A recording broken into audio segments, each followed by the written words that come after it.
Ahorita en la transmisión se está viendo esto.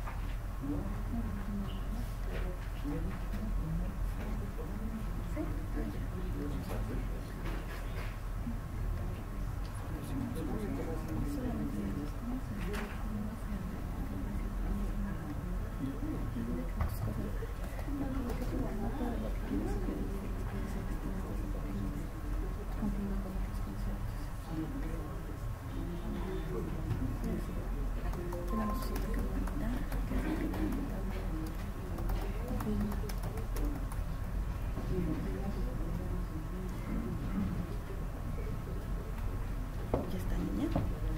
Sí. ¿Qué? Ahorita estamos transmitiendo ya esto, la pantalla.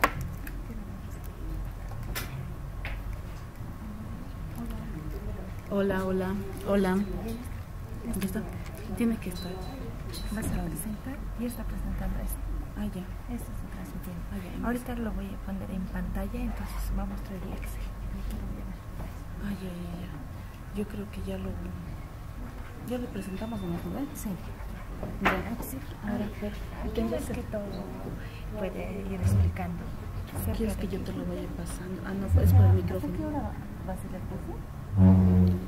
Esperamos que hasta las 7:30, exagerando. Esperamos.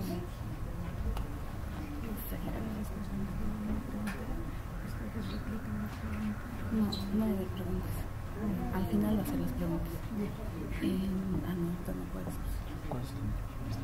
No, aquí, de la pantalla, de este de acá. Puedes sentarte si quieres directamente y desde aquí indicarles para que te subas el micrófono de este. Ya, les presento. Muy buenas noches, muchísimas gracias por su asistencia. Vamos a ver, en realidad vamos a ver la parte de lo que son los anexos tributarios, tal vez unas recomendaciones en el momento que ustedes efectúen el llenado del mismo. Esta noche nos acompaña el licenciado Erwin Bernal, que nos va a ayudar, que es un servidor público de la Agencia de Fiscalización, que tiene bastante conocimiento sobre el tema. Entonces, tal vez igual como esta también es una transmisión vía YouTube, para ordenarnos no podamos extendernos mucho tiempo, las preguntas por favor para el final. Les pediría por favor que ustedes se anoten si tienen alguna consulta, alguna duda, mientras se vaya realizando la explicación, para la que las puedan formular al final de la presentación.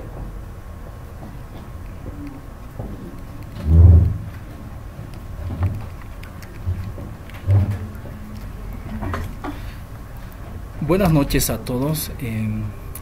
Lo que vamos a hacer inicialmente ya centrarnos en la parte donde nosotros hemos tenido mayores consultas.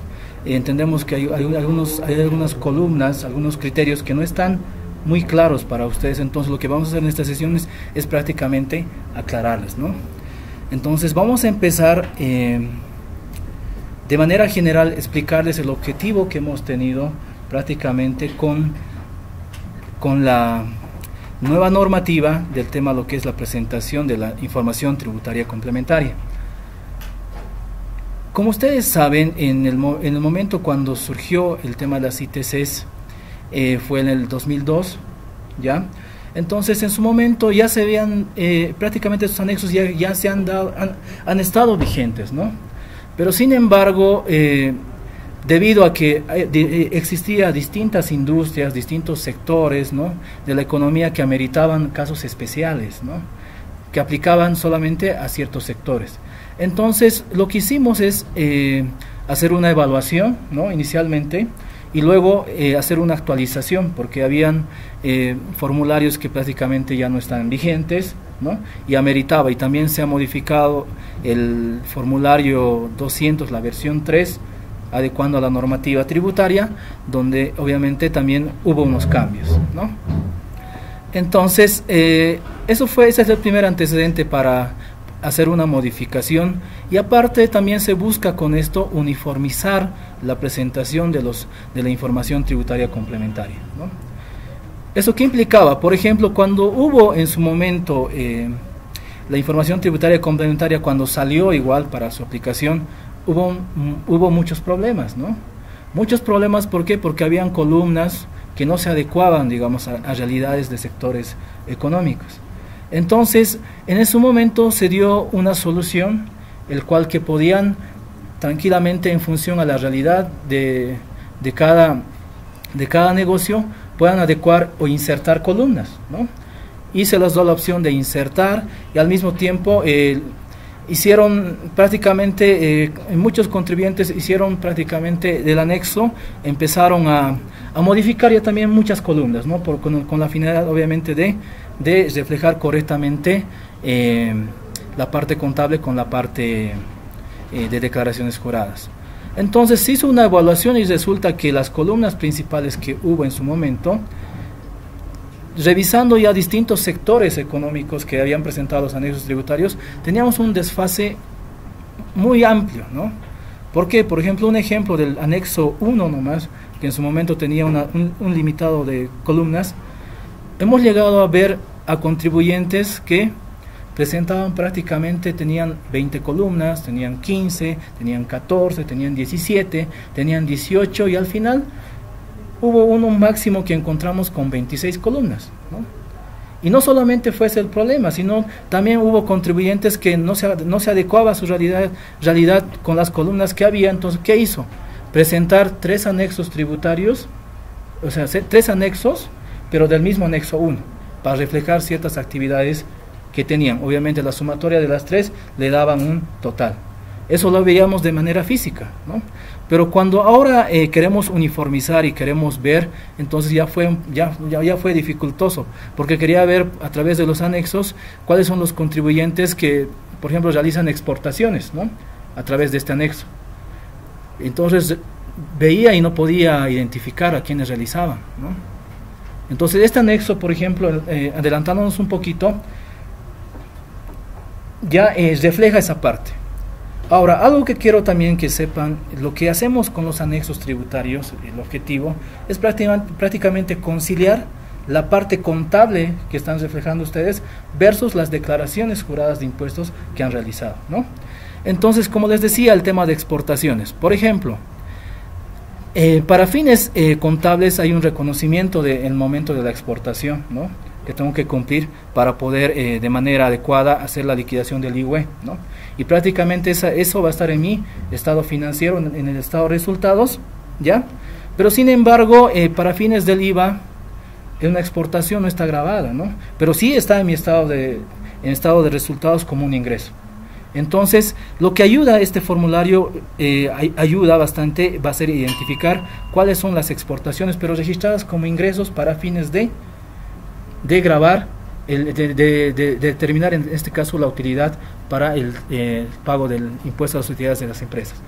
Entonces, esos fueron los objetivos, y también he hecho un análisis de muchas empresas, ¿no?, de distintos sectores, agarrando todos los anexos tributarios de lo que tenían.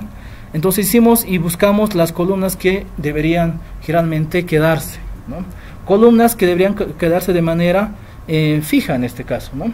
Porque para que nosotros como administración tributaria podamos hacer una revisión, un control ya del cumplimiento de las obligaciones tributarias, y no solamente el cumplimiento de obligaciones tributarias, sino sacar datos estadísticos que coadyuven, por ejemplo, a sacar boletines para informar en tema de transparencia, ¿no?, pero de manera ya agregada, utilizando también los anexos tributarios.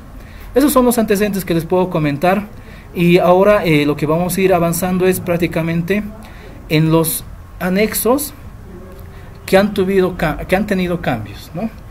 Hay muchos anexos que ustedes, si lo han visto, prácticamente no se han movido, ¿no? Simplemente algunos han sido actualizados y algunos que prácticamente no han sufrido ninguna modificación.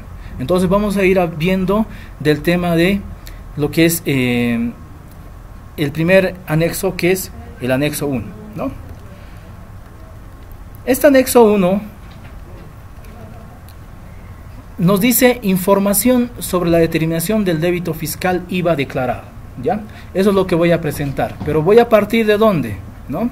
Voy a partir de los estados financieros, ¿ya? De cada contribuyente. Entonces, la recomendación que se hace para todos los contribuyentes es que en esta parte me reflejen prácticamente todas aquellas cuentas de ingresos que estarían en mi estado de resultados, ¿no? Y aparte, como lo voy a hacer de manera mensual,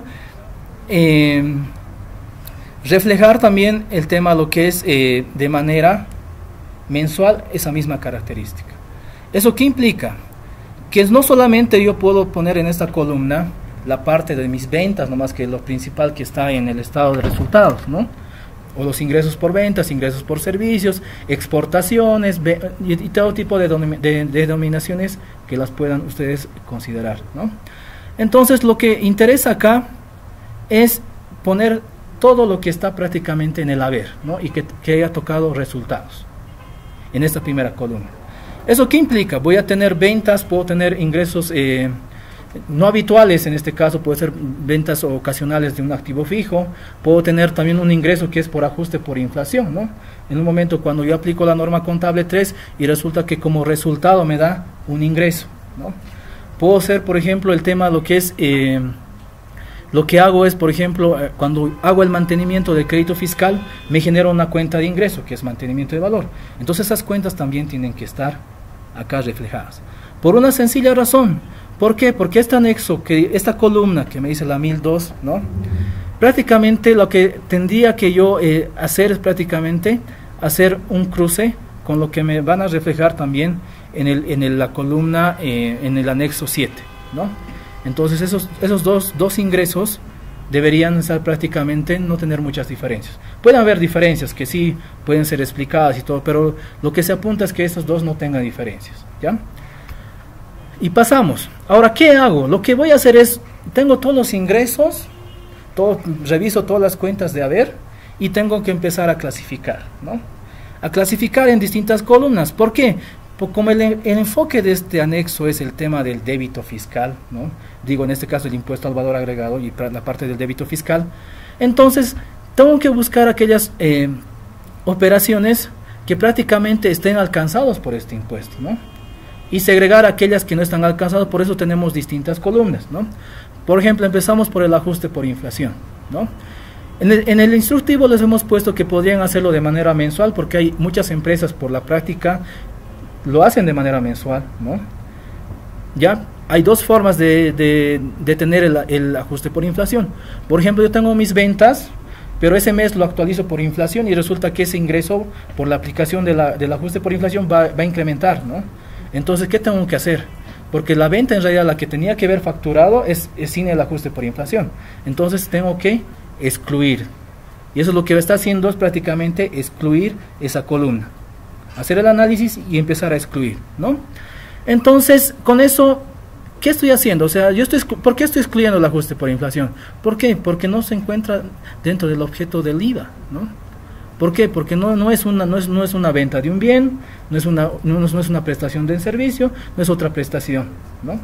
No está prácticamente. Entonces, por eso tengo que excluirlo. Pero hay contribuyentes que este ajuste por inflación lo hacen de manera anual, al cierre, porque hay una normativa que les dice, igual el formulario está adaptado, digo en este caso el anexo, para que lo hagan. Entonces, ¿cuándo va a ser que voy a tener esa cuenta de ajuste por inflación? Voy a tener en el último mes, ¿no? Entonces pusimos también anexo que podían hacerlo de esa manera. Y seguimos avanzando, ¿no? Tenemos la cuenta el anexo 1004 y 1005 obedecen al tema de lo que son devoluciones, ¿no? Aquí también hay que aclararles porque las dudas han venido prácticamente en estas dos columnas, ¿no? Vamos a hacer un ejemplo, por ejemplo, de la 1004 que tiene que ver con las devoluciones en ventas o un descuento en venta, por ejemplo. Como ustedes saben, aquí graba el IVA. El IVA, por ejemplo, tengo las ventas menos el descuento en ventas, voy a tener que facturar por el valor neto, es donde debería pagar el impuesto, ¿no? Entonces hay empresas que, por ejemplo, por la practicidad contable o la manera de control que tienen, prácticamente en la parte de ventas lo tienen de manera separada, tienen dos cuentas diferentes, pero que al final esas devoluciones lo que van a hacer es descontar a ese ingreso, ¿no? Entonces lo que hacemos en esta columna es prácticamente ajustar esa parte, ¿ya? Estamos haciendo un ajuste a esas ventas. ¿Por qué? Porque tengo un descuento, entonces, a ver, tenía que haber facturado por 100, digamos, ¿no? Pero yo he hecho un descuento, ya digo, en este caso, he tenido una devolución en venta, entonces lo que va a hacer es un ajuste, ¿no?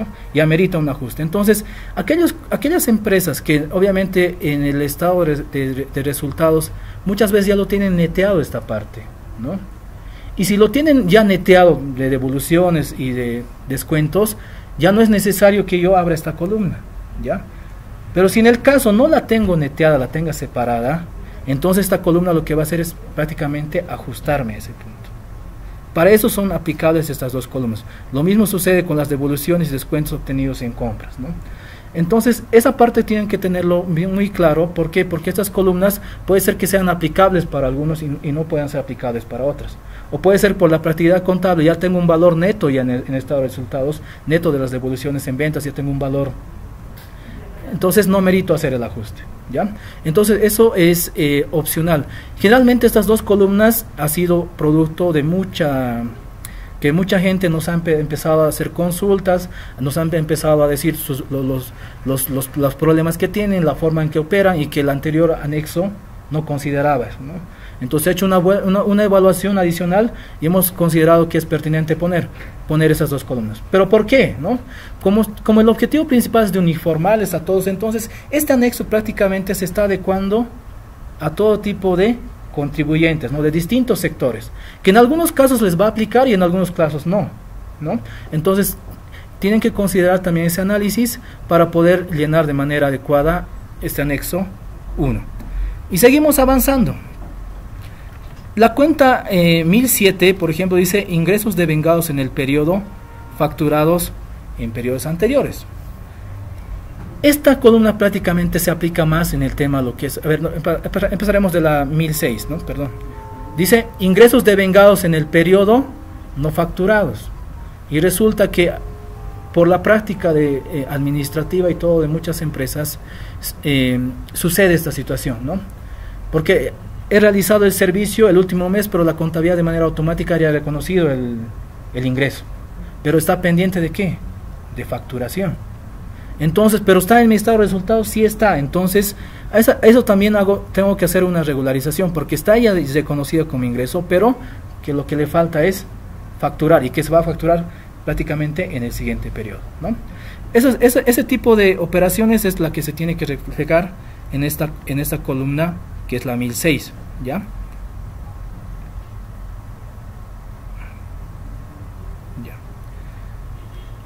Vamos a ir aclarando un poquito y después vamos a ver el enfoque total de la sumatoria, ¿ya? Seguimos avanzando. La 1007 dice ingresos devengados en el periodo, pero facturados en periodos anteriores. Lo mismo sucede en servicios, es lo común, porque cuando uno presta un servicio a veces le pagan de manera anticipada, ¿no? Y entonces, ¿qué tengo que hacer en un servicio? Y emitir la factura. Como emito la factura, pero para fines del estado financiero, para reconocimiento del ingreso, todavía no sucede. ¿Por qué? Porque tengo que esperar a que se preste todavía el servicio, pero sin embargo ya ha sido facturado. Entonces, lo que voy a hacer es, con esta columna, todos aquellos ingresos que están siendo devengados en el periodo, pero que han sido facturados en periodos anteriores. ¿Sí? Sí, ingresos devengados en el periodo. Estoy reconociendo como ingreso, pero han sido facturados en periodos anteriores. O sea, de manera contable lo que estoy haciendo es, a ver, estoy reconociendo el ingreso, ¿no? Pero ¿cuándo yo lo he facturado este ingreso? No, en este caso, eso es en el anterior, ¿no? En este caso de la 1007, estoy reconociendo el ingreso, pero ya he facturado en otro periodo. ¿Eso qué significa? El anticipo me han dado en un periodo anterior, pero la realización del servicio ocurrió en este mes. Entonces, contablemente, para fines de reconocer el ingreso, lo estoy haciendo en otro mes diferente, donde efectivamente ya se ha concluido la prestación del servicio, ¿no? Por el cumplimiento del principio del devengado. Entonces, también tengo que segregar esa parte que corresponde a esto. Ya, seguimos pasando. Al final vamos a entenderlo aquí en la sumatoria, por qué y la suma y la resta, ¿ya? Tenemos la columna 1008, que tiene que ver prácticamente con las exportaciones. ¿Las exportaciones están alcanzadas por el IVA? No, están liberadas del IVA, ¿no? En este caso, ¿tenía que facturar las exportaciones con el 13%? No. Entonces, ¿qué tengo que hacer? Excluirlas también, porque esas no tienen que ver con un tema del débito fiscal. Entonces, lo que tengo que hacer es restar esas exportaciones. Lo mismo sucede con las ventas grabadas a tasa cero, ¿no? Están grabadas por el IVA, pero la tasa es cero. Entonces, esas tampoco tenía que haber facturado con un débito fiscal y por lo tanto también tengo que excluirlo de los estados financieros. Y tenemos aquí la columna 1010, ¿ya?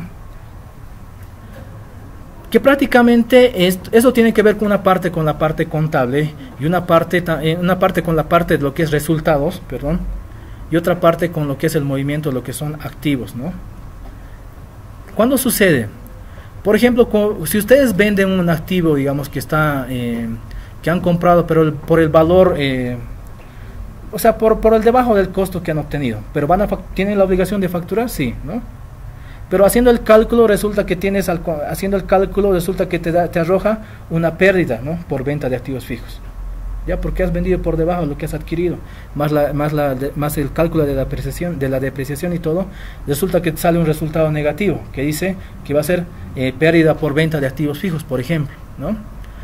Pero eso contablemente, ¿está en mi ingreso? La pregunta viene, ¿no? ¿Por qué? Si me ha arrojado pérdida por venta de activo fijo, ¿no? Entonces, ¿qué ocurre? Entonces, ¿pero dónde está? Es que resulta que la venta se ha facturado y hemos cobrado por el mismo importe y resulta, pero no está, pero en la cuenta de resultados, no en la cuenta de ingreso. Entonces, eso es lo que está regularizando esta columna. Dice, ventas de activo fijo y transacciones grabadas por el IVA, no registradas en cuentas de ingreso, ¿no? Porque no está como ingreso, porque la parte que efectivamente pierda o gane, esa parte no es lo que yo registro en ingreso, porque después lo otro empieza sacando lo que es el valor del bien menos la depreciación acumulada, la diferencia es la que te va a arrojar, ¿no? Entonces, en esta columna tienen que reflejar esos movimientos que han tenido.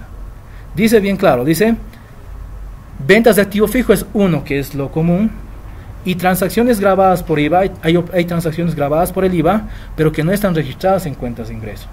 Ocurre lo mismo cuando ustedes venden, pueden ser, digamos, algunos derechos, ¿no? Que en el cual estaban amortizando ustedes, pero resulta que ha ocurrido la venta. Entonces otro bien que tiene ese mismo tratamiento. Entonces para esos casos tienen que utilizarme la columna.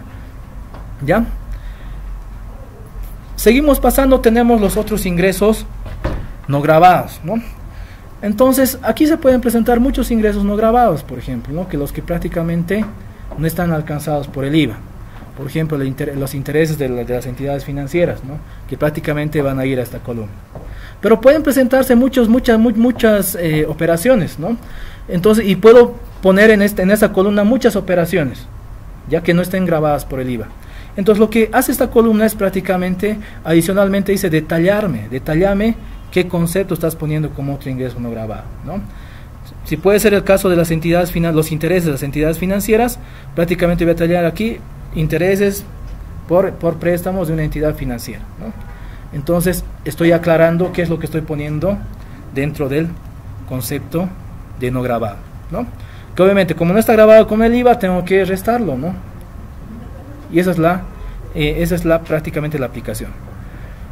Ahora, estas son prácticamente las columnas necesarias a las que se está obligando que el contribuyente no las llene de manera adecuada. Pero sin embargo, puede existir todavía casos especiales, ¿no? Casos especiales que ameriten, digamos, que no se adecue a ninguna de estas columnas, ¿ya? Un caso especial, por ejemplo, es el tema de las ventas en zonas francas, ¿no? Si hago una evaluación de cada columna, a ver, ¿es exportación? La pregunta, una venta en zona franca. No es una exportación, ¿no? ¿Es venta grabada a tasa cero? No, tampoco, ¿no? ¿Es un ingreso no grabado? No, es que está grabado, ¿no? Solamente lo que tiene es una exención. Entonces, para esos casos necesariamente es posible incluso ellos insertar una columna y aclarar ese aspecto, ¿no? Y prácticamente, como eso también tiene que restar porque está exento del IVA, hacer la operación, ¿no? Así vamos y tenemos el total de ingresos grabados o facturados. Ahora, ¿qué es lo que estoy haciendo con esto? ¿No? Tengo el estado financiero, les he dicho que tengo que poner todos los ingresos que hay en el estado financiero, ¿no? Y aquí empiezo a segregar, ¿no? A ver, de todos estos ingresos de mis estados financieros tengo que sacarle el ajuste por inflación. Entonces, ¿qué amerita? Tengo que restarlo porque ese no está grabado por el IVA, ¿no? Lo mismo sucede el tema de las devoluciones y descuentos otorgados por el tema del ajuste, tengo que restar, ¿no? Nos vamos a los ingresos devengados en el periodo no facturados.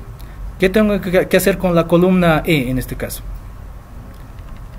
Dice ingresos devengados en el periodo no facturados. La columna E también, ¿no? Tengo los ingresos devengados en el periodo facturados en periodos anteriores. ¿Ya? Lo mismo, tengo las exportaciones que no están alcanzadas por el IVA, tengo que restarlas, ¿no? Tengo las ventas grabadas a tasa cero, lo mismo, tengo que restarlas. Y aquí tengo las ventas de activo fijo y transacciones grabadas por el IVA. ¿Qué tengo que hacer aquí? Sumar, ¿no? Sumar, ¿por qué? Porque, como les decía, solamente ha sido registrado, si en el caso ha habido utilidad por la venta de un activo fijo, la proporción, en el estado de resultados solamente está la proporción de la utilidad, nomás, de la ganancia por venta de activos fijos, pero no está el total de la operación que tenía que haberse facturado, ¿no? Entonces, esa proporción que no estaba siendo considerada aquí como ingreso, hay que hacer el ajuste, y generalmente estos van a estar en cuentas de balance, ¿no? Entonces ahí tengo que hacer el ajuste. ¿Por qué? Porque si he facturado esa venta de activo fijo, tengo que reflejar de manera tanto contable y también de manera de determinar cuánto ha sido el ingreso, ¿no? Entonces esa columna es prácticamente una regularizadora de esa parte. ¿Por qué? Porque esto también, como se ha facturado, también está declarado en el formulario del IVA, ¿no? Entonces tienen que tener muy en claro esa parte. Y como les aclaraba en el anterior caso, por ejemplo, donde puedo ser que yo venda y producto de la venta tenga el resultado por la venta de un activo fijo, en este caso, sea negativa, voy a tener una pérdida. Entonces en ese caso ya no está, pues, porque como les he pedido, mandame las cuentas de ingreso, las cuentas que están en el haber, ¿no? Y esa pérdida por venta de activos fijos prácticamente va a estar solamente en el debe, ¿no? Entonces no las tengo que considerar, pero sin embargo, la otra proporción que evidentemente he facturado no está en la cuenta de resultados, pero sin embargo tengo que hacer el ajuste. A eso se refiere. Y son ocasionales esas operaciones, como les decía, pero ocurre en muchas empresas, ocurre, ¿no? Y lo mismo, los otros ingresos no grabados tengo que restarlo, y haciendo toda la operación voy a tener prácticamente qué ingresos están grabados y deberían facturarse, ¿no?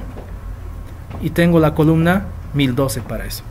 Lo que hago es, como esto sé que está al 87%, es prácticamente subirlo al 100% para comparar con la facturación y las declaraciones juradas, ¿no? Tengo al 100% y se producen dos situaciones que se pueden presentar una vez que ya tenga para comparar. Pero estas dos situaciones son aplicables exclusivamente en el tema de servicios. En el tema de lo que es venta de bienes no va a ser aplicable, ¿no? Tenemos, por ejemplo, aquí un ajuste ya a esas ventas. Le dice ingresos facturados en el periodo devengados en periodos anteriores, ¿no? ¿Qué tenía antes, no? En este caso digo, a ver, he facturado en este periodo, pero el ingreso ha sido más antes ya reconocido. Lo único que estoy haciendo es regularizar la parte de la facturación. Entonces tengo que sumarle toda esa proporción de aquellos ingresos que he ido facturado, pero contablemente en otro periodo ya estaban reconocidos como ingresos. Hago ese ajuste. Y eso ocurre en las empresas de servicios, ¿no? Y tengo la otra situación que dice ingresos facturados en el periodo, o sea, estoy facturando en este mes, ¿no? Pero a devengar en periodos posteriores. Lo mismo sucede, ¿no? Y también aplica al tema de servicios, ¿no? Me están pagando un servicio, pero yo estoy facturando. ¿Por qué? Porque la norma del IVA me dice, en el caso que existe un pago primero, entonces ya tengo que facturar, ¿no? Entonces he facturado, pero ¿cuándo lo voy a devengar este ingreso? En un periodo diferente a este periodo. Entonces también regularizo este tema. Y es aplicable por eso más en servicios. Una vez que hago ese ajuste recién, ya tengo el total de ingresos grabados para lo que es el IVA, ¿no? El cual yo debería haber declarado.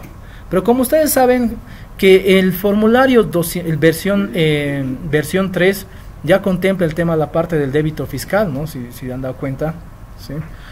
Cosa que no teníamos en la versión 2, teníamos directamente los montos. Y el anexo anterior que estaba vigente, lo que hacía era comparar directamente cuánto has vendido el total de ventas versus el total de ventas. Ahora, lo que aquí, por la aplicación del formulario y también por una aplicación de un formulario que tenemos todavía, el 210 especial, hay que hacer 2 puntos, ¿no? Por los que aplican la versión 3, no hay que hacer muchas cosas, pero sí hay que hacer un ajuste para los que aplican el formulario 210, que tengo que sacarle un 13% todavía a las ventas que yo he declarado, ¿no? Y prácticamente lo que se va a comparar es el 13% del débito fiscal versus el 13% que se ha declarado en el formulario 200 o 210. Y puede ser que existan diferencias, ¿no? Y las diferencias necesariamente las tendría que aclarar a qué corresponden, ¿no? Ahora, una recomendación para todos es que estos anexos, prácticamente si lo utilizamos de manera como corresponde, ayudan bastante a una empresa, digamos, antes del cierre fiscal, a hacer unos ajustes, ¿ya? Porque si ustedes lo hacen una vez que cierran el estado financiero, el 31 de diciembre, están elaborando todavía el estado financiero de la gestión, por ejemplo, antes de que ingrese la auditoría, y si hacen este trabajo, prácticamente van a poder detectar ciertas inconsistencias que hayan tenido, aplicando esto. Entonces, si lo hacen de manera anticipada, van a tener más bien con este anexo una ayuda, ¿ya? Que pese que ustedes lo tienen, pero al llenar este formulario, y les va a salir diferencias, ¿no? Que puedan tranquilamente ser ajustadas y puedan ser reflejadas en esa gestión, ¿no? Entonces, por eso es importante que esto también se realice de esa forma. Es una recomendación como una buena práctica para la elaboración de este anexo. Ya, pasamos al anexo 2, ya, que prácticamente, a ver, si hacemos una diferencia entre el anexo 1 versus el anexo 2, la diferencia principal es que está ¿dónde?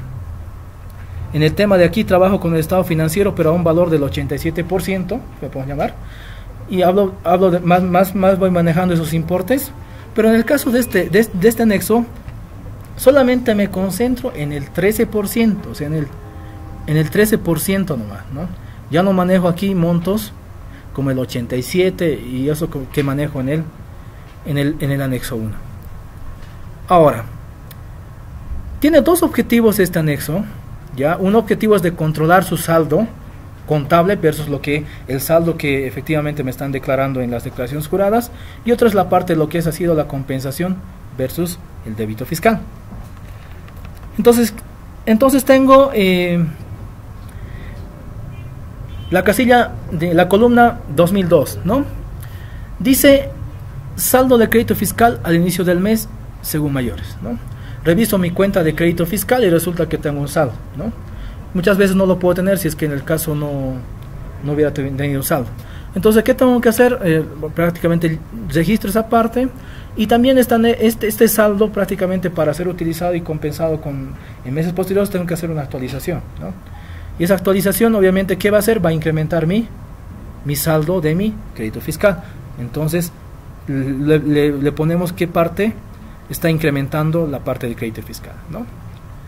Tengo aquí el incremento del crédito fiscal del periodo según mayores, o sea, todo lo que ha incrementado el crédito fiscal, pero esto más refiere al tema de las compras, o sea, todo lo que he comprado en el mes, ya, ha incrementado mi cuenta de crédito fiscal. Entonces también tengo que reflejar esa proporción, ¿no? ¿Por qué? Porque el mantenimiento no ha venido producto de la venta, de la compra del mes, sino ha venido producto de un crédito que tenía en un mes anterior, ¿no? Entonces, pero en esta parte solamente reflejo esa parte, ¿no? Tengo un incremento de crédito fiscal, ya, que son por devolución. Si tengo notas de crédito, ¿qué va a hacer? Si yo lo registro contablemente contra mi cuenta de crédito fiscal que tengo, va a aumentar también, ¿no? ¿Por qué? Porque es una nota de crédito que voy a poder acreditar. Entonces, también la columna 2005 está prácticamente solamente para ese tipo de operaciones que tienen que ver con notas de débito o crédito, ¿no? En este caso, notas de crédito, para ser más preciso. Tengo mi cuenta y sigo controlando, y resulta que soy una empresa, digamos, que voy a solicitar CDI, por ejemplo, ¿no? Por eso CDI. ¿Y qué voy a hacer con el CDI? Prácticamente lo que voy a hacer es inmovilizar una parte de mi crédito que va a estar comprometido para que solicite la devolución impositiva, ¿no? Entonces ese crédito que está en mi cuenta contable, lo que tengo que hacer es que no puedo utilizarlo, ¿no? Porque va a estar comprometido. Entonces lo que hago es restar esa parte, porque no voy a poder utilizar como saldo en otros periodos, ¿no? Y eso ocurre exclusivamente en empresas que tienen solicitudes de devolución impositiva.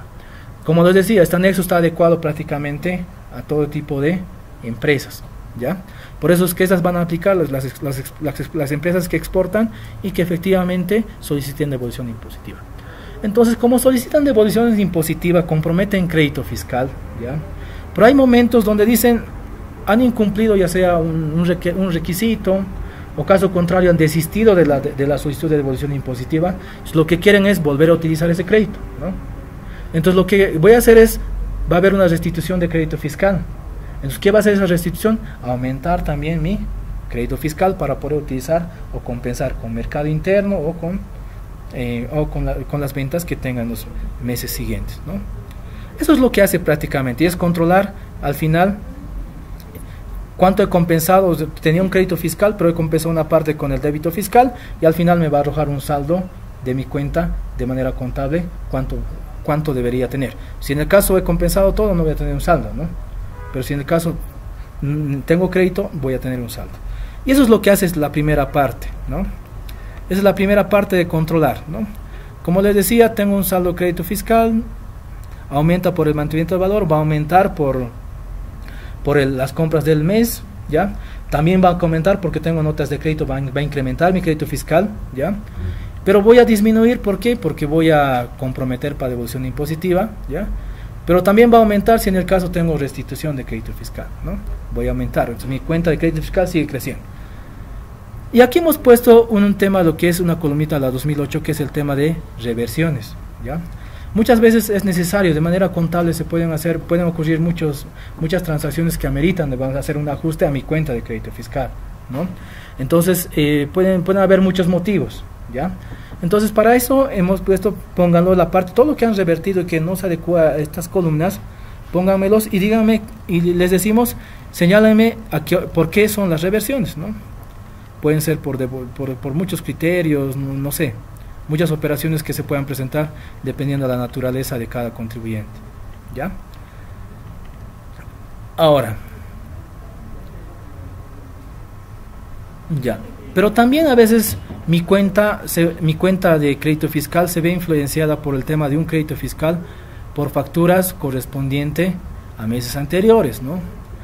Tengo mi crédito fiscal, yo he pagado el IVA, pero resulta que me ha llegado una factura de manera recién, ¿no?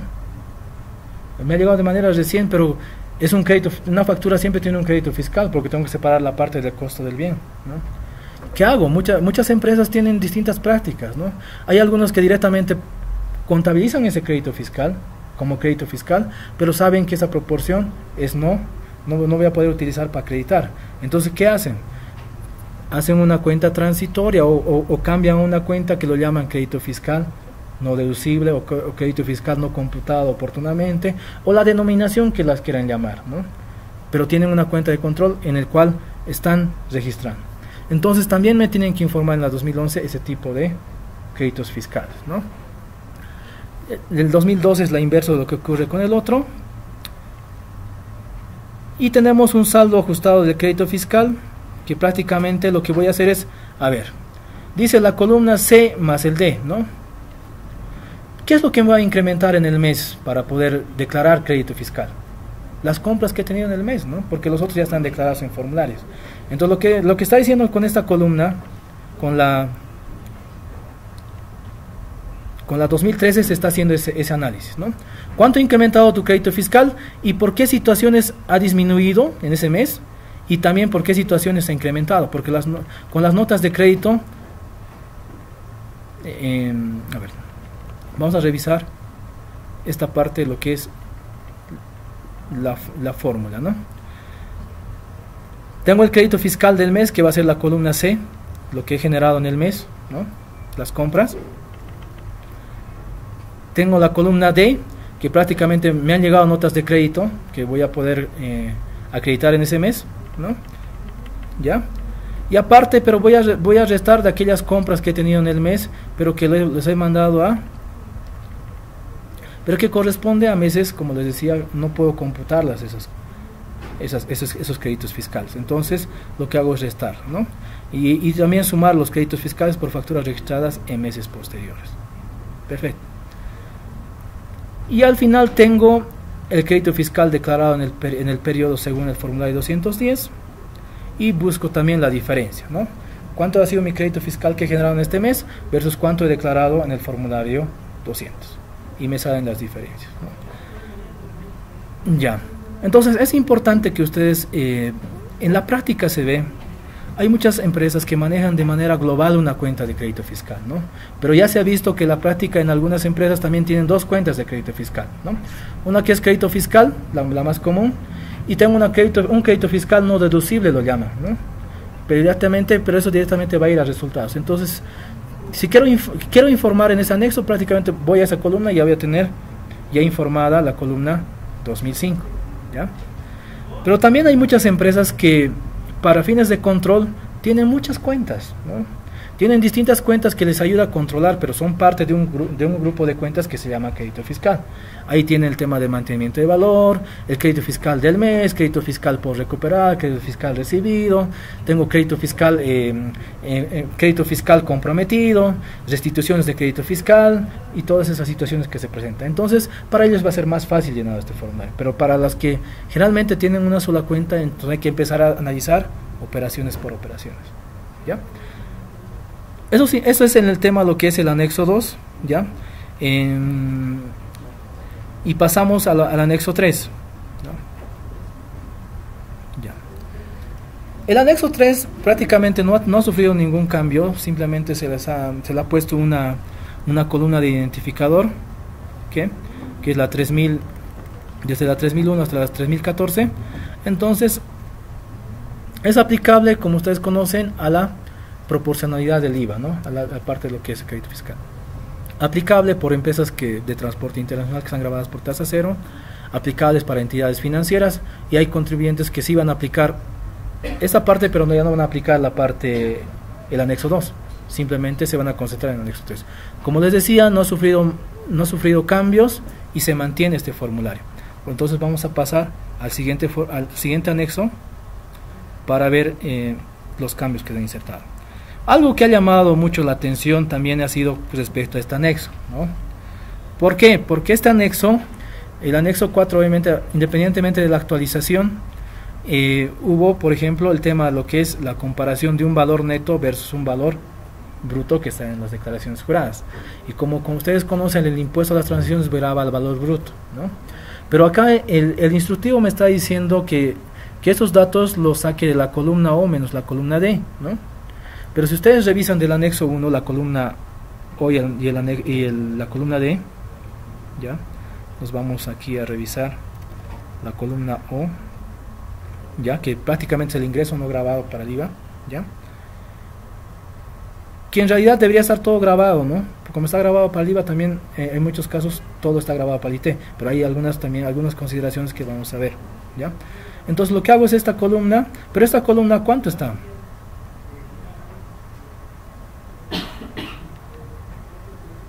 Ya. Entonces, si es que está en el tema del ingreso bruto, ya, siempre, si va a ser comparado con el valor, un valor neto versus un valor bruto, ya, entonces va a haber una diferencia. ¿Por qué? Porque comparo un valor neto con un valor bruto y siempre no es igual, ¿no? Entonces va a haber una diferencia. Entonces lo que se ha recomendado es prácticamente, antes de llenar esta columna, prácticamente lo lleven al 100%, ¿no? Lo lleven al 100% para que tengan el ingreso bruto y puedan comparar tranquilamente con el ingreso que han declarado en el formulario 400. Pero también surge la duda, dicen, no, es que no puedo hacer la aplicación porque el instructivo no dice, ¿no? Entonces, perfecto, no dice el instructivo, ¿no? Entonces, aplica correctamente el llenado de esta columna, como dice el instructivo, pero sin embargo vas a tener una diferencia, ¿ya? Y en la diferencia que tengas, me aclaras por qué la diferencia. La diferencia surge de la comparación de un ingreso neto grabado por el IVA versus un ingreso bruto declarado en el formulario 400. Y con esa estarían prácticamente declarando de manera adecuada, ¿ya? Pero también en este caso, en ese anexo 4, el formulario va a ser flexible a que ustedes tranquilamente puedan, digamos, porque hay personas que no quieren tener diferencias, ¿no? Y es verdad, ¿no? No quiero tener diferencia porque una diferencia me puede generar una contingencia tributaria o algo inesperado, ¿no? Entonces quieren ser prudentes y dicen no. ¿Qué hago? Entonces ellos tranquilamente lo pueden hacer, llevarlo al 100% por eso y llenar y empezar a llenar de manera las siguientes columnas. Eso es lo que tendrían que tener una consideración especial en este anexo 4, ¿no? Y aquí tenemos prácticamente una columna que dice ingresos no grabados por el IT, ¿no? Si bien están grabados por el IVA, pero hay ingresos que no están alcanzados por el IT, ¿no? ¿Ya? Y en esta otra columna tenemos ingresos grabados por el IT solamente, o sea, solamente están alcanzados por el IT, ¿no? Entonces lo que hago con esta columna prácticamente es hacer o sea, restar prácticamente lo que no está grabado por el IT y hago ese ajuste, y aquí lo que voy a hacer es sumar todo lo que está grabado solamente por el IT, ¿no? Y se presenta en algunos casos que solamente están alcanzados por el IT y no están alcanzados por el IVA. Entonces para ese tipo de contribuyentes solamente tengo que llenar lo que estoy grabado por el IT. Por ejemplo, si tengo un anexo 1 que prácticamente no está alcanzado por el IVA, pero resulta que tengo que llenar este anexo por el IT, ¿no? Solamente el IT, entonces tengo que poner solamente la proporción que corresponde al IT, ¿ya? Solamente, dice bien claro, solamente el IT. Esto está diciendo que no está grabado por el IVA, ¿no? Entonces solamente tienen que ponerme en esa columna ese tipo de operaciones. ¿Por qué? Porque si ponen, digamos, ya han puesto como ingreso grabado por el IVA, ya lo han duplicado ahí y quieren poner aquí de manera separada aparte, prácticamente el anexo les va a salir diferencias, ¿no? ¿Por qué? Porque creo que algunos decían debería ser más claro esta parte de esta columna. ¿Por qué? Porque debería considerar diciendo que ingresos no grabados por el IVA y solamente por el IT, digamos, de que sea más explícito. Pero creo que el criterio al decir que solamente está por IT se entiende, ¿no? Pero también no está por demás, digamos, aclararles. Entonces hago la operación y comparo total de ingresos que he grabado por el IT versus con el total de ingresos que he declarado en el formulario 400, ¿no? Las diferencias que tengo obviamente las voy a aclarar dependiendo a las diferencias que se detecten. Ya les decía, una diferencia puede ser de la aplicación estricta literal del instructivo, les va a generar una diferencia, ¿no? Y esa diferencia va a ser por la comparación de un valor neto versus a un valor bruto que está declarado en la declaración jurada. No tuvo grandes cambios este formulario, pero sí tuvo unas actualizaciones. ¿Por qué? Porque ya se han manejado 2 columnas, han movido las columnas, no ameritaba también aclarar ese punto. ¿Ya? Seguimos avanzando. El IT5 también tuvo unos cambios, pero unos cambios que prácticamente eran, si se dan cuenta, el anterior formulario tenía un tema de actualización, es el único cambio que se ha hecho, ¿no? Antes se podía actualizar el saldo del IVA, pero después ya no se podía, ¿no? Entonces esa columna estaba por demás, ¿no? ¿Por qué? Porque igual el resultado era el mismo, ¿no? ¿Por qué? Porque no se actualizaba ya el IVA. Entonces lo que se ha hecho es suprimir esa columna y mantener la misma lógica que ha tenido, ¿no? Y como les decía, cada anexo siempre tiene una parte de la conciliación tributaria y una parte de conciliación contable. Lo mismo se está manteniendo la parte de lo que es la conciliación de la parte que estoy compensando del IVA, ¿no? Entonces no ha habido ahí cambios tampoco y se ha mantenido. Y esto prácticamente es recomendable que apliquen, es recomendable, digamos, que se aplique la PAC 41, ¿no? Que ha sacado el colegio, en este caso el CETENAC, para como una ayuda de poder cómo manejar la parte de la compensación que tengo ya del IVA versus el IT.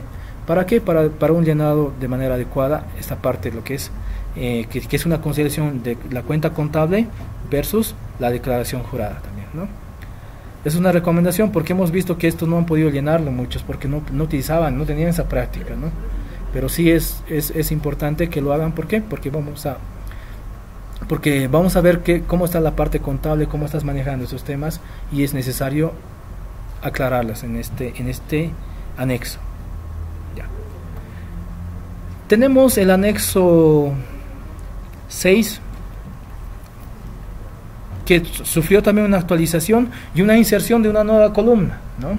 ¿Por qué? Porque se ha visto que esto prácticamente se ha visto a necesidad de muchos contribuyentes, y muchos contribuyentes han solicitado que se inserte esta columna, ¿no? ¿Y por qué? ¿No? Pues tenía un sentido, un criterio lógico. ¿Por qué? Porque hay ciertos conceptos que yo las puedo incluir en una planilla para fines de poder, digamos,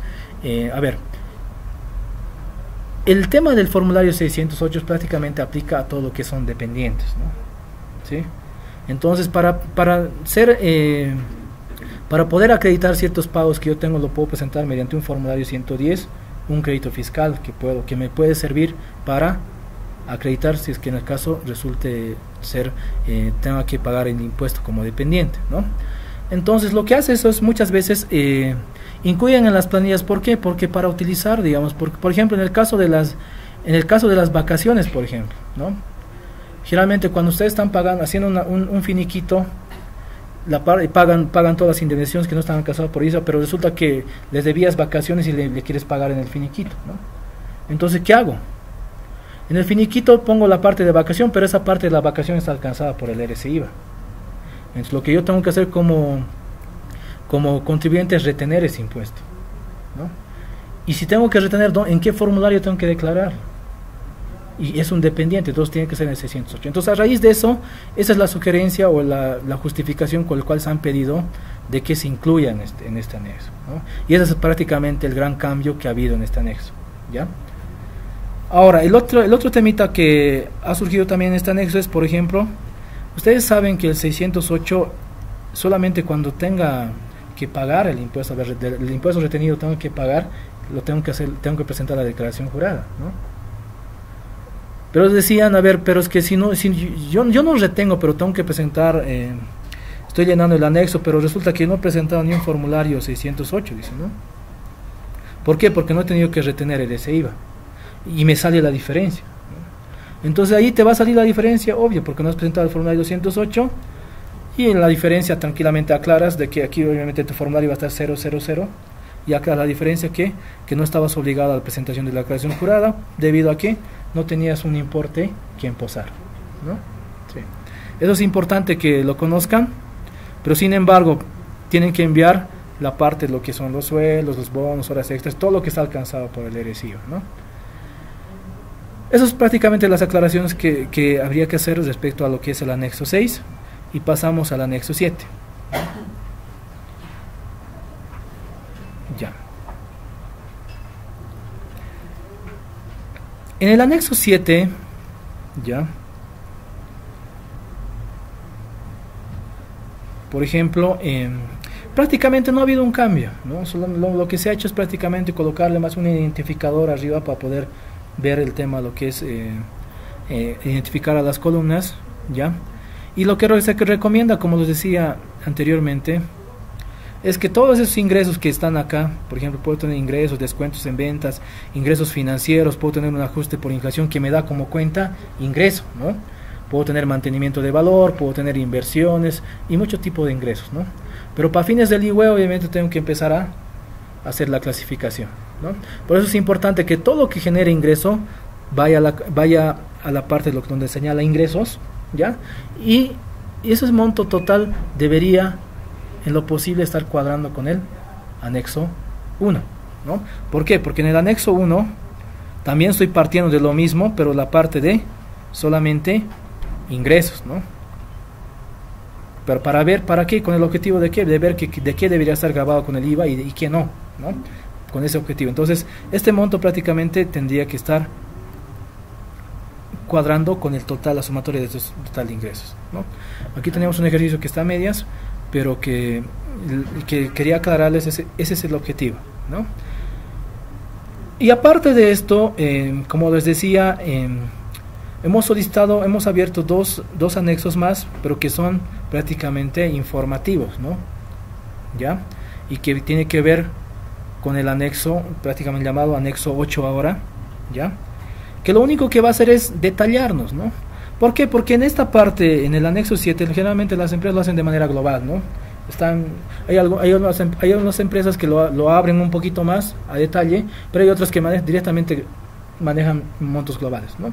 Entonces lo que yo hago con esta columna, aparte prácticamente pedirles, ¿sabes qué? Mándame en qué cuentas están, ¿no? Detallame de manera clara, pero quiero que me detalles solamente la parte que no está no imponible, ¿no?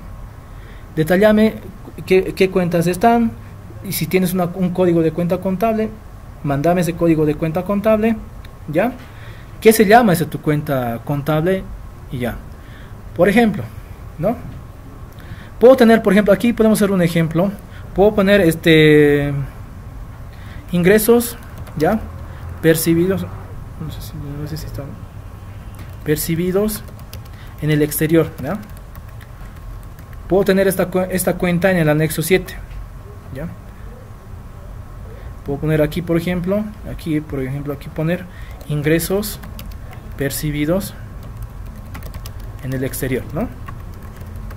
Listo, ¿está de manera global en tu anexo 7? Sí.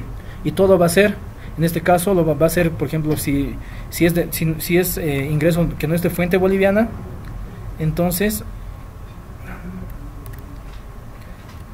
va a estar como no imponible. Pero mi anexo 7 está de manera global, ¿no? Entonces lo que voy a hacer es, en el anexo 8, es decir, en mi anexo 1 se llama ingresos percibidos en el exterior, pero resulta que la cuenta específica son intereses, ¿no? Son intereses percibidos en el exterior, pueden ser alquileres que yo esté alquilando en el exterior y todo, pero que todo está en entonces voy repitiendo la misma cuenta, ¿no? Repito ingresos percibidos en el exterior, ingresos percibidos en el exterior, pero ya aquí voy especificando qué se llama cada ingreso, ¿no? Pueden ser intereses, pueden ser servicios, pueden ser regalías, derechos y muchas situaciones, pero que por la aplicación del principio de fuente obviamente no están alcanzados por el impuesto, ¿no? Entonces aquí prácticamente digo y tengo que tener una justificación, un motivo de por qué no está alcanzado por el impuesto. Entonces yo solamente pongo aquí, puedo poner tranquilamente es ingresos de fuente extranjera. La normativa que me puedan parar va a ser el artículo 42 o el artículo 31 o el artículo 31 solamente, dependiendo a cada tipo de ingreso que genere, ¿ya?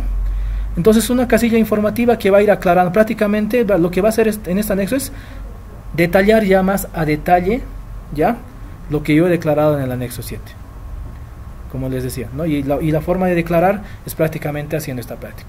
Puedo tener distintas cuentas, puedo tener en cuentas que sean de manera operativa, pueden estar en cuentas que estén debajo de mis gastos operativos y lo que se pueda presentar en cada empresa, ¿no? Entonces tengo que hacer ese análisis y llenar este anexo e informar, ¿no? Y al mismo tiempo tenemos otras regularizaciones que incrementan la base imponible y también hay otras regularizaciones que van a disminuir la base imponible, ¿no? Y generalmente pasa estas situaciones, ¿no? Pasa esas situaciones de que contablemente yo puedo reconocer un gasto, ¿ya? Pero para fines tributarios le falta todavía una condición para que sea plenamente deducible, ¿no? Pero yo ya he reconocido a mi balance para incumplimiento de las normas de contabilidad, ya he reconocido como gasto porque se ha realizado. Por ejemplo, un ejemplo de esto podemos poner el tema de un servicio, por ejemplo, ¿no? Un servicio que está siendo prestado por un beneficiario del exterior, ¿no? Me ha prestado el servicio, ya se ha concluido, entonces yo registro el gasto contablemente y está en mi cuenta está en mi anexo, en mi cuenta de resultados como gasto, pero sin embargo la norma me dice que tengo que demostrar la condición de haber retenido ese impuesto primero para que sea deducible. Pero resulta que yo no lo estoy pagando en esta gestión, lo voy a pagar en otra gestión. Pero tributariamente este gasto es no deducible, ¿no? De manera temporal, ¿ya? Temporalmente no es deducible para esa gestión, entonces yo pongo como no deducible. Pero ¿cuándo se va a convertir en deducible? Cuando efectivamente haga la retención de ese pago, cuando le pague. Entonces resulta que esa retención de ese pago lo he hecho en un periodo posterior al cierre fiscal, pero que ya no voy a poder registrar cuentas de ingreso y gasto, pero simplemente va a estar un movimiento de una cuenta por pagar versus una salida de efectivo por el pago. Entonces esa situación lo que hago es regularizar esa parte que inicialmente era no deducible, pero ya ha cumplido la condición del siguiente periodo y por lo tanto regularizo y hago deducible ese gasto que en su momento no ha cumplido esa condición. Lo mismo sucede con el tema de las provisiones para primas, por ejemplo, ¿no? Por ejemplo, eso sucede más que todo en las empresas, las industriales, las agroindustriales que cierran al 30 de junio, las empresas mineras, por ejemplo, ¿no? Ellos ya van provisionando el pago de las primas, pero prácticamente es una provisión, ¿no? Al ser una provisión, prácticamente, si no está dentro del artículo 17, toda provisión, del artículo 17 del Decreto Supremo 24051, toda provisión que no está normada por ese artículo va a ser no deducible, ¿no? Entonces, ¿por qué? Porque es una estimación. Entonces, ¿qué hago? ¿Cuándo va a ser deducible la prima? Cuando efectivamente se realice el pago. Pero yo estoy ya provisionando y estoy haciendo estoy haciendo el cierre fiscal y estoy reconociendo ya la provisión por el principio del devengado, porque ya existe una obligación, ¿no? Pero tributariamente todavía no es deducible, ¿ya? Entonces lo mismo, y también se aplica a estas otras regularizaciones para hacer ese tipo de ajustes que tienen que ver con un tema tributario, ¿ya? Entonces, pero ¿qué les digo aquí? Les digo, está bien, has hecho otras regularizaciones, perfecto, ¿no? Pero ahora aquí detallámelo igual, detallámelo lo mismo, cuál ha sido la normativa aplicable en su momento y cuál es el motivo para que haga esta regularización, ¿no? Y generalmente en el caso de primas dice, primas pagadas, primas devengadas en gestiones anteriores, pagadas en el periodo, ¿no? Es una regularización que estoy haciendo. Y eso obviamente voy a poder deducirme ya de la base tributaria, ¿no? Entonces todas esas situaciones que se presenten me las tienen que informar. A veces no solamente se presenta por el lado de gasto, que también se presenta por el otro lado del ingreso, que también puede ser que haya reconocido un ingreso, pero he pagado impuestos, he pagado por ese ingreso impuestos, pero en el fondo cuando en este caso no he pagado impuestos por ese ingreso, pero ya he cumplido la condición del siguiente año, pero ya no puedo reconocer ese ingreso, ¿no? Para fines contables, no está en mi estado de resultados, pero sí va a estar en la parte de lo que son activos y pasivos, con el cual voy a poder regularizar y pagar ese impuesto. Para eso sirven estas columnas. Y ahí le estamos pidiendo que nos informen a detalle, ¿no? También las cuentas contables que han intervenido pueden ser cuentas de pasivo, cuentas de activo, las cuales ustedes tengan, digamos, documentación donde puedan sustentar, ¿no? Eso es lo que se ha hecho con el anexo 8 prácticamente, solamente es una aclaración de lo que había ya en el anexo 7, pero ya a detalle, ¿no? Pero aclaración de qué? De la parte de lo que es no imponible y las otras regularizaciones que hubieran hecho los contribuyentes. Y seguimos avanzando y nos vamos al anexo 9, ¿ya? Entonces en el anexo 9, prácticamente lo que estamos haciendo es con este anexo es recopilar prácticamente lo que los contribuyentes están considerando como no deducible, ¿no? Hay muchos nos decían en este tema de que por qué están pidiendo la información los contribuyentes de que si he pagado el impuesto, por eso ya he pagado el impuesto, no es necesario. Nosotros consideramos que no solamente necesitamos datos para fines de control, también necesitamos datos para datos estadísticos, en general, digamos, información que nos ayude, digamos, a hacer gestiones, políticas y todo. Entonces, para eso es que nosotros con este anexo estamos solicitando una información adicional, ¿no? De qué es lo que consideran los contribuyentes como no deducible. ¿Por qué? Porque hay cosas que se aplican a distintos sectores. Por ejemplo, hay conceptos que son deducibles en algunos sectores económicos, pero en otros sectores no, ¿no? Entonces, por eso es que a veces es necesario nosotros Convención Tributaria contar, digamos, con información para poder hacer análisis, sacar datos estadísticos, hacer reportes, informes de manera ya sea agregada o de manera individual, ¿no? Por eso ese es el objetivo del anexo 9. Es lo mismo, hago lo mismo, ¿no? Porque digo aquí un gasto no deducible, por ejemplo, voy al anexo 7, puedo tener, digamos, aquí generalmente, por ejemplo, lo que siempre pasa, ¿no? Costos de ventas o costos de producción o lo que quieran llamarlo, ¿no? Tengo un monto global, ¿no? Y resulta de esos montos global tengo aquí 11.000, pero resulta que tengo, por ejemplo, 1.500.200.000 como, en este caso es 520.000 como no deducible, ¿no? ¿Y qué tengo que hacer con el anexo 9? Ya tengo una cuenta que es costo de ventas global, ¿no? que en realidad son 11, ¿ya? Que en realidad son 11, pero en el fondo tengo un gasto no deducible por 1.520.000. ¿Qué hago? Voy al anexo 9 y prácticamente voy a poner acá, digamos, costo de ventas, ¿no? Ya, costo de ventas, pero resulta que en el costo de ventas tengo una serie de gastos, ¿no? Ya, por ejemplo, en el tema de costo de ventas tal vez no, pero también en el tema cuando hablo de costo de producción, en el caso del sector minero, costo planta, costo mina, costos de prospección y todo tipo de costos, pero en el cual se incluyen también gastos deducibles. Entonces lo que tengo que hacer es con esta cuenta detallarlo. En la parte de costo de ventas está, resulta que he pagado comisiones pero no he retenido el IVA, entonces esas comisiones están en mi cuenta contable 520 y la cuenta contable que es comisiones puede ser uno, ¿no? O caso contrario pueden ser gastos por fletes, por ejemplo, ¿no? He pagado el flete pero resulta que no hay la documentación, no hay nada y no puedo respaldarlo, entonces ¿qué hago? ¿Está dentro del costo de venta? Sí, ¿no? Entonces ¿qué voy a hacer? Voy a poner aquí gastos de flete y voy a buscar en qué cuentas está, ¿ya? Y decirle por qué no deducible, ¿por qué? Porque no está, puede ser distintos motivos, ¿no? Puede decir que sin suficiente documentación de respaldo, puede decir, ¿no? Como una descripción de por qué he tomado como no deducible. Por en el caso del ITF, por ejemplo, puede ser porque hay una normativa directamente en la ley que me dice que esto no va a ser deducible, pese que es un impuesto directo, pero hay una ley que me dice que no va a ser deducible para el impuesto. La parte del IT, por ejemplo, ¿no? El IT que he compensado como pago a cuenta de, o sea, toda la parte del IT que he compensado con el IWE prácticamente va a ser es no deducible, entonces aquí empiezo a aclarar, ¿no? Y empiezo a aclarar distintos, ¿no? Por ejemplo, el caso de costo de ventas, puedo en mi anexo está de manera global, ¿no? Tengo aquí costos de ventas, ¿ya?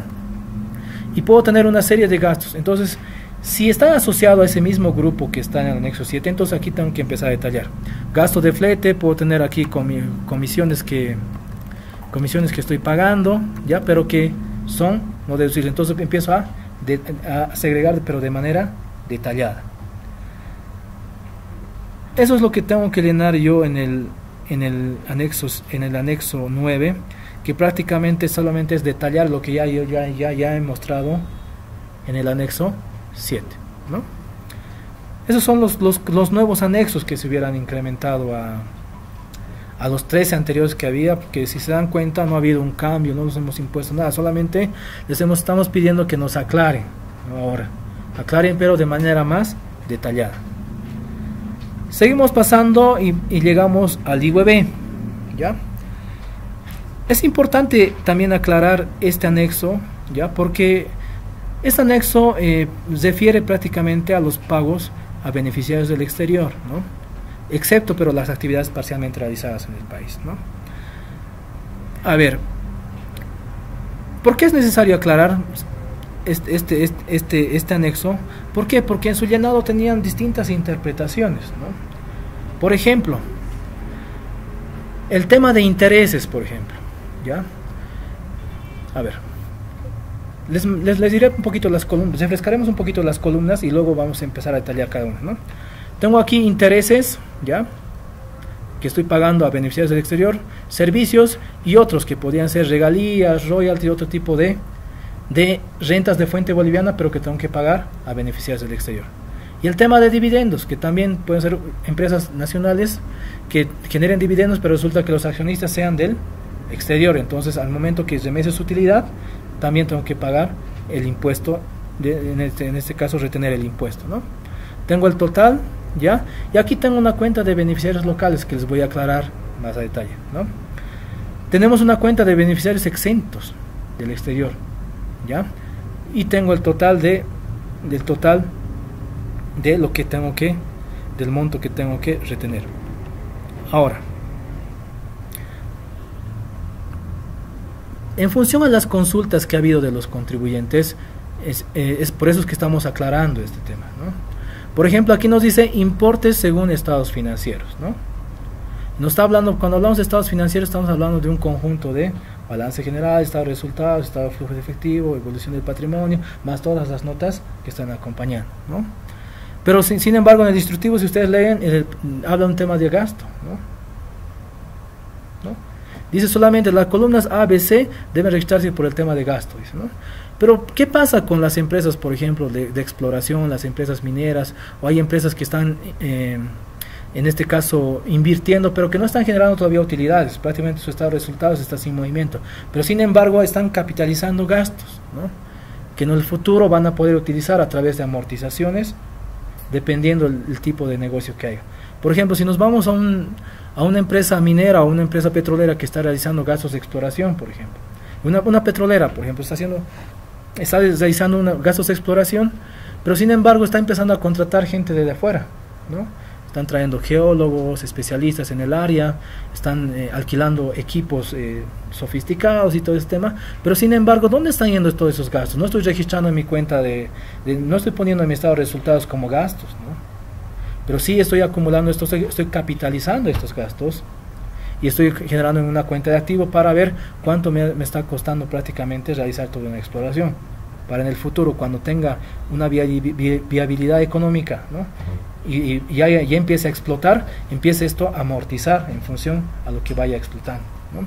Entonces ahí se producen esa serie de gastos, pero que prácticamente no van a estar en resultados, están en cuentas de activo. Entonces esas cuentas también tienen que ser reflejados en estas columnas, ¿no?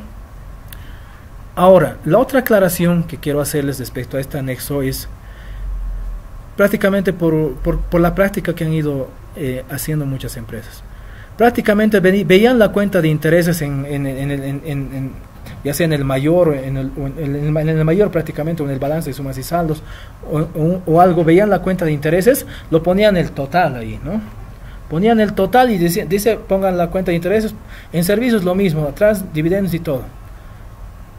Cuando se tenía el total, resulta que intereses han pagado 30 millones, servicios han pagado 15 millones, esta empresa está, aquí a ver qué está haciendo, porque al exterior está pagando mucho, ¿no? Pero resulta que nos fijamos la casilla 1007, ¿ya? Resulta que han pagado aquí 30, 15 millones y tienen un total de 45 millones que tendrían que haber retenido de impuestos, ¿no? Venimos a la columna beneficiarios locales, resulta que de esos 45, resulta que 43 millones lo están descontando, porque dices 43 millones yo he retenido a locales. Entonces ahí por ejemplo, eso sí podría generar una contingencia tributaria si es que no se adecua de manera correcta esto, ¿ya? ¿Por qué? Porque este anexo está diseñado exclusivamente para, como dice, pagos a beneficiarios del exterior, ¿no? Pero sin embargo existen casuísticas donde, por ejemplo, no puedo segregar, y es más complicado hacer, digamos, el tema del beneficiario exterior, pero solamente puedo cuadrar esto con pasivos o algo que la empresa tiene. Solo en esos motivos donde no pueda hacerlo, recién prácticamente la diferencia que corresponda lo voy a poner como beneficiario local, que no va a ser mucho, ¿ya? Pero sí es importante que sea simplemente solo a beneficiarios del exterior, ¿no? ¿Y qué entendemos por beneficiarios del exterior, no? Prácticamente así, de manera más para que se pueda entender, es prácticamente a todos los que no residen en Bolivia, más o menos, ¿no? Todas aquellas personas naturales que no están en el país, que no residen, pero sin embargo obtienen rentas, ¿no? Obtienen rentas, ya sea viniendo a Bolivia y ayudando aquí a las empresas como un ingeniero o como empresas que presten servicio y todo, pero sin embargo no residen en Bolivia, entonces se convierten en un beneficiario del exterior. Ahora puede ser que también se aplica a personas que vienen del exterior, desde el exterior hacen el trabajo, no tienen que venir a Bolivia, ¿no? Y también, pero están realizando un trabajo para una empresa que va para que genere rentas de fuente boliviana y también se convierte en renta de fuente boliviana, ¿no? Y también aclararles un poquito este tema, porque el tema de ver el tema de beneficiarios al exterior es que este impuesto prácticamente, ¿cuándo nace la obligación de retener, no? Prácticamente nos dice la obligación de retener en el momento del pago, acreditación, ¿no? Lo que ocurra, ¿no? En ese momento tengo que retenerle. Pero contablemente, ¿cuándo puedo registrar esto como gasto? De manera anticipada incluso, ¿no? O incluso todavía no lo puedo registrar como gasto, porque generalmente a los que prestan servicios te piden un anticipo inicial, ¿no? Pero ya existe la obligación de retener. Y viendo las consultas que ha habido respecto a este anexo, también les quiero aclarar a través de esta explicación, de que, por ejemplo, el tema del pago, lo único que va a determinar es el momento en que yo voy a retener el mes, ¿no? Pero ¿qué es lo que tengo que considerar primero para aplicar o no el 12.5%? La condición principal es que sea un beneficiario del exterior, uno, ¿no? Y segundo, que obtenga rentas de fuente boliviana, ¿ya? Entonces, si cumple esas condiciones, obviamente tengo que retener el 12.5%. Ahora, ¿qué pasa, por ejemplo, si es el beneficiario del exterior viene aquí y yo le pago aquí en Bolivia en efectivo, ¿no? Ya le doy un cheque o le doy o hago un mecanismo de pago y le pago acá en Bolivia, ¿no? Algunas personas entran en el conflicto y dicen, no, pero es que si está en Bolivia tengo que retener el 12.5% más el 3%, ¿no? Y como les decía, ¿cuál es la condición principal? Que sea un beneficiario del exterior. ¿Es beneficiario del exterior esa persona que ha venido? Sí, es no residente, no vive en Bolivia, ha venido solamente de manera temporal a prestar servicio. El hecho que le haya pagado en Bolivia no hace la condición de que no sea beneficiario del exterior, no hace la condición de que yo retenga el 12.5% más el 3%. Entonces esas cositas tienen que tenerla bien clara, ¿no? Tienen que ser exclusivamente a beneficiarios del exterior, ¿no?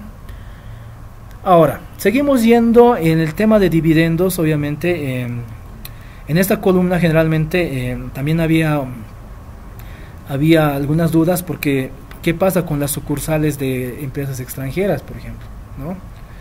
Resulta, dicen, no tenemos dividendos, o sea, vienen ya con la consulta, ¿no? ¿Por qué? Es que nosotros somos una empresa sucursal que prácticamente no tenemos un patrimonio, no tenemos acciones en Bolivia.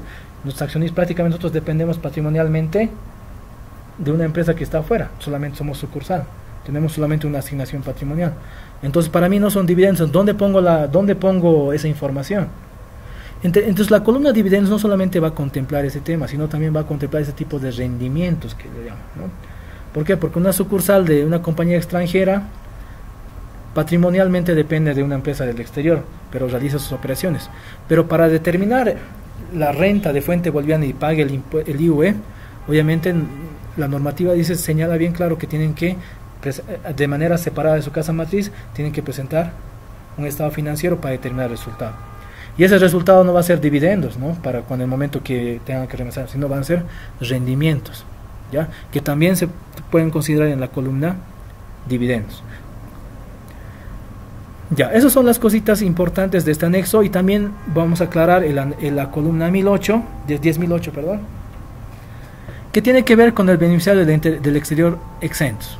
¿Qué pasa? Por ejemplo, por el tema en este caso, generalmente es aplicable, es más visible cuando yo tengo, por ejemplo, estoy pagando, ¿ya?, a beneficiarios del exterior, que es la condición, ¿no? Pero resulta que por la aplicación de un convenio para evitar la doble imposición, no tengo que hacerle la retención, ¿ya? ¿Por qué? Porque hay un convenio que hemos firmado con un país. Por ejemplo, tenemos un convenio con España, tenemos con Francia, con Alemania, tenemos con Argentina, tenemos con la Comunidad Andina, por ejemplo, con Suecia, ¿no? Pero por la condición de la aplicación de ese convenio tengo que hacer la retención, ¿no? ¿Por qué? Porque ese convenio prácticamente le está haciendo una exención. ¿Por qué? Porque está evitando la doble imposición. Entonces, ¿pero es un beneficiario del exterior? Sí, la estoy declarando que es beneficiario del exterior, pero en esta columna de exentos prácticamente lo que voy a hacer es restar, ¿no? Porque no tengo que retener por eso, pero sí estoy informando que tengo un beneficiario del exterior, ¿ya? Eso hay que considerar en la columna 1008. Ya. En la columna I, por ejemplo, lo que voy a hacer es prácticamente señalar las remesas pendientes, ¿no? ¿Eso qué significa? Que yo ya he registrado, como les decía, he registrado como gasto, pero está pendiente de remesar, de hacer la retención de impuestos. Entonces, como está pendiente, lo que voy a hacer es restar inicialmente. Después tengo el tema, lo que es remesas devengadas en periodos anteriores pagadas en el periodo, ¿ya? O sea, esto contablemente ya ha sido reconocido como gasto, o sea, ya está en otro periodo el gasto, ¿no? Pero sin embargo, estoy haciendo el pago recién. Y el momento donde nace la obligación de retener es el momento del pago o acreditación, como nos señala la ley, ¿no? Entonces, lo que hago es prácticamente sumar esa parte. ¿Por qué? Porque esas retenciones van a ir a sumar a mi formulario, ¿no?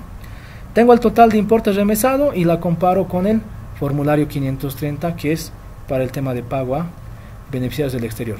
Las diferencias que tengas obviamente también las tengo que aclarar. Esa es la parte que necesitaba, creo, este formulario, una aclaración. ¿Por qué? Porque debido a las consultas que hemos tenido y también preocupaciones de algunos contribuyentes de cómo debería aplicarse, entonces estamos aprovechando ahora en este momento a hacer esa aclaración. ¿Ya? Y seguimos pasando. Tenemos el anexo 11, que prácticamente solo ha tenido una pequeña actualización, modificación de cuentas, que el objetivo principal de este anexo es prácticamente ver saldos, ¿no? Pero ¿qué saldos? Todos saldos que tienen que ver con tema de impuestos, de tributos, ¿no? Por ejemplo, puedo tener tributos o créditos fiscales que les correspondan, ¿no? Por ejemplo, puedo tener un anticipo, en el activo puedo tener un anticipo para el impuesto a las transacciones que voy a poder utilizar para poder acreditar, ¿no? El IT, ¿ya? Tengo un crédito fiscal IVA que también puedo tener una cuenta por cobrar, que dentro de esas cuentas por cobrar puedo tener un crédito fiscal IVA, y lo que tengo que hacer es de manera detallada esta parte, llenar. Tengo un crédito fiscal comprometido que muchos contribuyentes lo separan de la parte de crédito para reflejar de manera qué proporción tienen ya comprometido para devolución impositiva, también la pongo. Si en el caso, por ejemplo, hubieran otras cuentas que el contribuyente tendría, que tienen cuentas de activo y que tienen que ver con el tema tributario, las pueden también agregar. Por eso hemos puesto la columna de otros, que va a ser abierto para que los contribuyentes que tengan otras cuentas las puedan agregar, ¿no? Lo mismo tenemos con el pasivo, que muchas veces vamos a tener una cuenta de débito fiscal IVA y muchas veces no, directamente voy a tener un débito fiscal IVA un IVA por pagar, voy a tener un impuesto a las transacciones por pagar, ¿no? Un ERES IVA dependientes por pagar, ¿ya? Lo mismo con las retenciones a terceros, retenciones del IT, retención del IUE, tengo las retenciones del IUEB por remesas al exterior, tengo retenciones del IUEB por actividades parcialmente realizadas en el país, que también estarían pendientes de pago, que van a estar en mi pasivo, entonces lo empiezo a declarar una por una, ¿no? Y también viene el tema de provisión para IUEB por remesa al exterior. Hay muchos que decían, las retenciones por el IUEB por remesa al exterior versus la provisión es lo mismo, en el fondo no es lo mismo, ¿no? Porque hay empresas que manejan muy bien el concepto del devengado y primero pasan siempre por una provisión, ¿ya? Una provisión y después cuando ya existe la obligación de pago recién la contabilizan como una retención ya por pagar, ¿ya? Entonces es importante para ellos que también hemos puesto ese tipo de descripción. Y sin embargo puede haber otras cuentas de pasivo que tengan que ver con impuestos y por lo tanto también las podrían aclarar y entonces los contribuyentes van a poder aclarar para poder revelar de manera adecuada sus saldos, ¿no? En resultados, en estado de resultados lo mismo, tenemos el impuesto a las transacciones, impuesto a las transacciones financieras, los aportes sociales, el IUG, el impuesto a la propiedad de vehículos, de bienes inmuebles y vehículos automotores, mantenimiento del crédito fiscal IVA que puedo tener resultados ya sea por el lado positivo o negativo, dependiendo, porque a veces se da la situación. Tengo un crédito fiscal no computable cargado a resultados, que también que tiene que ver por la aplicación de crédito, y otras cuentas que también puedan agregar para demostrar los saldos que tienen en estado de resultados, ¿no? Y puede haber casos especiales, ¿no? Que puedan haber provisiones y ciertos casos que sean para temas contingentes, ¿no? Entonces, si tienen ese tipo de saldos que tengan que ver con impuestos, también las puedo revelar en la parte de contingentes. Entonces, lo que hace este anexo es prácticamente decime ver en todo tu estado financiero, mándame los saldos que tengan que ver con tema tributario, ¿no? Entonces, lo que hace este anexo 11. Después tenemos que el anexo 12, que tiene que ver con el impuesto al consumo específico. Entonces, esto es importante aclararlo, pero con los dos anexos siguientes. Uno tenemos el anexo 12, el anexo 13 y el anexo 14, ¿no? Ya. Lo que hacemos con el anexo 12 prácticamente, como nos dice, información sobre el movimiento de inventarios de productos grabados con tasas específicas y o porcentuales. Tengo que llenar por cada producto esto. Este es el ejemplo para uno nomás, ¿no? Por cada producto que están grabados por una tasa, por el ICE, pero ya sea con tasa específica o tasa porcentual, llename, te dice. Pero aquí, ¿qué lleno? Solamente las cantidades del movimiento, ¿ya? Solamente en cantidades empiezo a llenar. Entonces tengo que hacerlo, ¿por qué? Por cada producto que yo tengo grabado, ya sea por tasa específica o porcentual. Entonces voy llenando, a medida que voy teniendo 10, 20, 40, hay algunos contribuyentes que tienen N productos que están alcanzados por el ICE, entonces van llenando, ¿no? Y para empresas que son intensivas en el tema de lo que es ICE, el sector tabacos, por ejemplo, la cervecería, Enbol, que obviamente tienen tasas específicas y porcentuales, entonces para ellos y tienen una cantidad de productos, si ustedes han visto, ¿no? Entonces por cada producto nos tienen que ir revelando este anexo. No ha surgido cambios en este anexo, ¿no? No ha habido cambios y prácticamente lo que está haciendo es aclarar para que por cada producto me llene. Ahora lo que hago con el anexo siguiente, ya que tengo aquí en cantidades, pero ahora lo que quiero aquí en este otro anexo ya quiero en valores, ¿no? Y expresado en bolivianos. Pero quiero aquí primero que me separes lo que estamos haciendo con el anexo, aquellas ventas de productos pero grabadas pero con tasas específicas nomás. Igual detallame, entonces hemos puesto producto 1, producto 2, producto 3 y en el ejemplo de este anexo tenemos hasta 5 productos, ¿no? Pero por distintos contribuyentes que tienen N productos, entonces esto se puede ir ampliando tranquilamente, producto 1 hasta el producto N, ¿ya? Y que me tienen que informar, pero solamente los relacionados a lo que es con tasas específicas, ¿no? Y lo mismo tengo con el anexo 14, que la única diferencia es prácticamente son para productos que están grabados con tasas porcentuales, y es la misma aplicación que se llena por productos. Cuando nosotros revisamos a las empresas industriales que prácticamente son intensivas en este impuesto, prácticamente hemos visto libros de este anexo, ¿no? De este anexo, ¿no? Porque tienen N productos y la normativa les dice que tienen que mandar por producto. Tampoco ha surgido cambios, solamente ha tenido los datos de cabecera para un control por nosotros, ¿no? Ahora nos vamos al anexo 15, que es el último. Ya, lo que prácticamente se ha hecho con este anexo es actualizar por una parte y segundo también segregar los conceptos por lo que se entiende actividades parcialmente realizadas, ¿no? Antes teníamos solamente una columna, decía honorarios pagados y directamente el 12.5% y comparen con el formulario, ¿no? Pero lo que estamos haciendo ahora aquí es ya prácticamente señálenos por qué tipo de actividades parcialmente realizadas me estás haciendo la retención, ¿no? Entonces la normativa señala que puedo hacer hay actividades parcialmente realizadas por transporte y o comunicaciones, ¿no? Donde pueden estar llamadas y una serie de fletes y todo tipo de que nos señala el decreto supremo.